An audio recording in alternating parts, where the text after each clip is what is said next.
Now, another question that comes up is people are going to look at this and say, Mike, I don't want to use the ActiveCampaign forms. Do I have to use them? Well, yes and no. If you're using something like Thrive Leads, you can build a form with Thrive Leads. So I'm actually inside Thrive Architect right now, and they have the option here where you can just pull in a lead generation module here. So that's going to just put it in. So that's what it looks like. And then we have to connect this form to a service. So we're going to click on this. And we're using ActiveCampaign, obviously. So that's already there.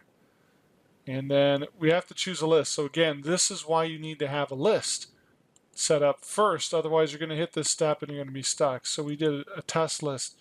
Now here, it gives you the option to choose a form if you want to use an existing form.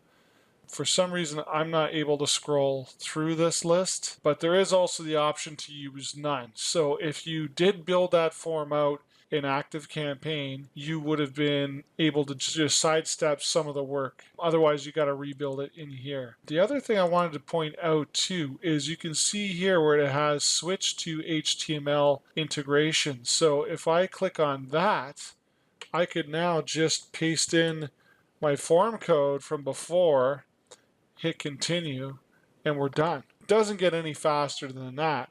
If you don't want to use the form code, you're going to build it out yourself. It's going to take a little bit longer, but you can see right away it looks a little bit, it looks different right away. It doesn't look like this. So if you use a third-party service like Thrive Leads, you can either use the ActiveCampaign forms and make them look nicer, or you can just build your own form. So the other way of doing it would have been, if we switch back to API integration, we choose our list again. We're going to go with none on the forms, so it makes us build it out. And right here we can choose what tags that we want to add to our contact when they complete this form. So these tags would usually be like, if it's a specific lead magnet, then you're giving them a lead magnet tag that indicates which lead magnet they've downloaded.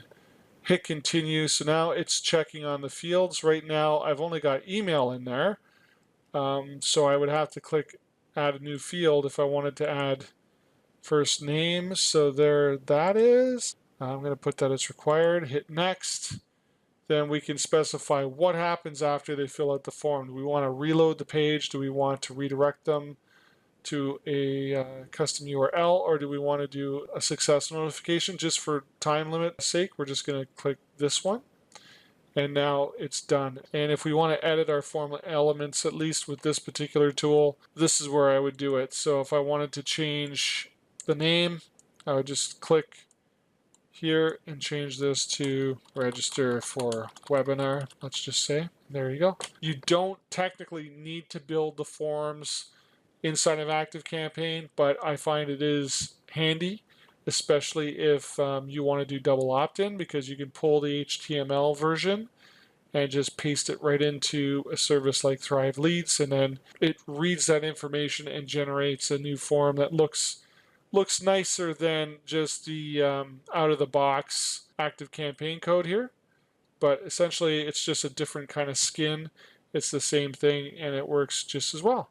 So the answer is you can use either the ActiveCampaign forms and make them look differently with a third-party service like Thrive Leads, or you can build a brand new form, and just as long as you can see, they have to be going to a specific list. So that's why you have to build a list first, then a form.